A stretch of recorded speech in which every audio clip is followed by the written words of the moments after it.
Seperti yang kita semuanya sudah ketahui, mulai bulan Oktober kemarin sampai sekarang ini, berarti sudah lebih sebulan kita semuanya menunggu jadwal penyaluran bantuan sosial program Keluarga Harapan dan juga bantuan pangan non-tunai. Jadi wajar aja kalau banyak banget pertanyaan yang masuk via telepon, khususnya dari KPM pada saat bertemu langsung ditanyain sama KPM, kapan Bu, kapan Pak ini bantuannya masuk, itu wajar banget ya. Nah, teman-teman semuanya, Bapak Ibu semuanya, ternyata Kementerian Sosial Republik Indonesia itu telah mewacanakan penyaluran bansos untuk tahap 4 ini itu tidak lagi melalui kartu ATM, tapi sistem digitalisasi dengan menggunakan metode KRIS.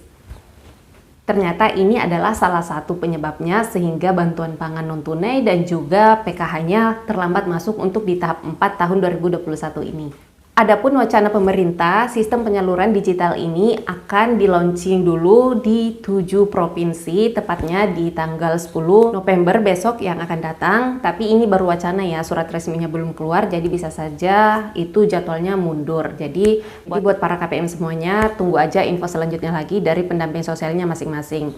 Nah, nanti sistem penyalurannya itu sistem digital, jadi para KPM tidak perlu lagi membawa kartu KKS, cukup mempersiapkan KTP dan juga membawa handphone masing-masing karena namanya juga penyaluran sistem digital, jadi kita menggunakan sistem Android nantinya. Adapun yang belum memiliki HP Android juga bisa menggunakan handphone biasa, yang penting memiliki sinyal 2G. Tapi apabila Bapak Ibu yang tidak memiliki handphone sama sekali, maka akan dilakukan metode biometrik. Jadi semuanya tetap bisa menyalurkan bantuan walaupun tidak memiliki handphone. Tapi zaman sekarang kayaknya hampir semua orang sudah memiliki handphone ya, apalagi sekarang kemarin sejak diberlakukannya sekolah online, para orang tua yang tadinya tidak memiliki handphone Android mau nggak mau harus beli. Tapi di sini Bapak Ibu harus mengetahuinya terlebih dahulu bahwa wacana Kemensos akan menyalurkan bantuan dimulai tanggal 10 November besok ini. Itu belum menyeluruh di seluruh Indonesia karena ini masih launching tahapan uji coba, jadi masih dimulai di 7 provinsi terlebih dahulu. Adapun 7 provinsi yang akan dilakukan uji coba penyaluran bansos melalui digital nanti yaitu salah satunya di Provinsi Bengkulu, tepatnya di Bengkulu Utara, kemudian di DKI Jakarta, tepatnya di Jakarta Utara, Provinsi Jawa Barat, tepatnya di Kabupaten Tasikmalaya, dan di Provinsi Kalimantan Timur, tepatnya di Kabupaten Kutai Kartanegara, dan di Sulawesi Barat, yaitu di Polewali Mandar, juga di Nusa Tenggara Timur, tepatnya di Kabupaten Kupang, dan Provinsi Papua, tepatnya di Kabupaten Jayapura. Jadi ini ada 7 provinsi yang akan nanti dimulai penyalurannya atau dipilih oleh Kemensos untuk dijadikan launching penyaluran bantuan sosial dengan menggunakan metode digital berbasis KRIS.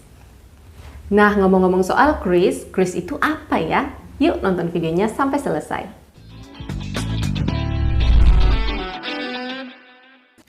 Pastinya kita semua udah tahu dong sama yang namanya Quick Response Code atau yang biasa disebut dengan QR Code. Itu loh, teknologi yang memungkinkan kita untuk menyimpan informasi dalam bentuk kode yang mirip dengan sekumpulan titik hitam. Kayak gini nih. Dulu, untuk baca kode QR ini perlu aplikasi khusus. Tapi sekarang dengan zaman yang semakin canggih, cukup dengan menggunakan kamera handphone, maka informasinya langsung muncul. Canggih kan? Nah, sekarang kode QR banyak dipakai untuk keperluan luas. Salah satunya sebagai alternatif cara pembayaran. Contohnya nih, kalau kamu pergi ke mall, banyak kan promo-promo makanan dan minuman favorit kamu? Itu bayarnya pakai apa? Berhubung di Indonesia udah makin banyak sistem pembayaran yang berbasis online, maka tiap sistem pembayaran tersebut juga punya kode QR yang berbeda-beda. Kalau sebuah toko atau merchant menerima 4 sistem pembayaran, maka ada 4 buah kode QR yang berbeda-beda juga. Contohnya, seperti yang sering kita lihat di beberapa toko. Pas di kasir, kayak banyak tuh berjejer berbagai macam sistem pembayaran yang kayaknya menuhin meja si kasir. Malah jadi repot kan? Makanya, Bank Indonesia ngebuat suatu standarisasi yang berlaku untuk semua sistem pembayaran berbasis kode QR yang ada di Indonesia. Sehingga, kode QR yang tadinya eksklusif alias cuma bisa dibaca oleh si penerbitnya aja, kini jadi lebih inklusif alias dapat dibaca oleh penerbit yang lain. Ini namanya Quick Response Indonesian Standard atau disebut Kris. Jadi harapan Kemensos dengan dirubahnya metode penyaluran bansos ini berbasis digital, yaitu menggunakan kris, harapannya agar dapat mengantisipasi pemotongan atau ketidaksesuaian penyaluran bansos. Nah, mungkin Bapak Ibu pernah mengalami, karena ini dialami dari beberapa KPM di wilayah kami.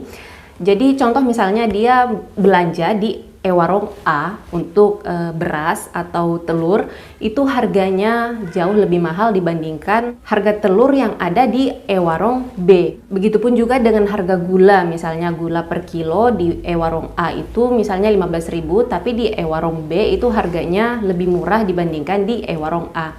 Nah, kedepannya ketika sudah menggunakan sistem digital, maka nanti harganya itu akan menggunakan harga rata-rata. Jadi nggak ada lagi e-warung yang bakalan curang untuk menambah harga yang lebih mahal dibandingkan harga standar yang sudah ditentukan oleh kementerian. Atau misalnya Bapak Ibu pernah melakukan transaksi di e-warung atau di Briling tapi dikenakan biaya transaksi yang lumayan mahal. Nah, nanti kedepannya ketika sudah menggunakan sistem Android juga berbasis Android dengan metode kris, maka pemotongan-pemotongan yang seperti ini tidak akan terjadi lagi. Jadi itu tadi alasan Kementerian Sosial sehingga metode penyaluran bansos ini tidak lagi menggunakan gesek-gesek ATM, tapi melalui sistem digital. Jadi sebenarnya untuk mempermudah kita juga ke depannya untuk bertransaksi dan menghindari oknum-oknum yang nakal untuk kesejahteraan KPM dan juga untuk kemajuan program ke depannya. Baiklah, terima kasih banyak yang sudah menonton video ini sampai selesai. Saya minta dukungannya untuk klik subscribe dan share video ini di sosial medianya Bapak Ibu semuanya jika menurut Bapak Ibu video ini bermanfaat. Dan bagi yang ingin bertanya seputar bansos bisa langsung tulis komentarnya di bawah video. Namun mohon maaf apabila komentar yang masuk tidak bisa saya balas satu persatu, tapi sebisa mungkin akan saya jawab pertanyaannya lewat video seperti ini. Baiklah, terima kasih banyak. Sampai ketemu lagi dengan saya di video selanjutnya. Sehat selalu. Assalamualaikum.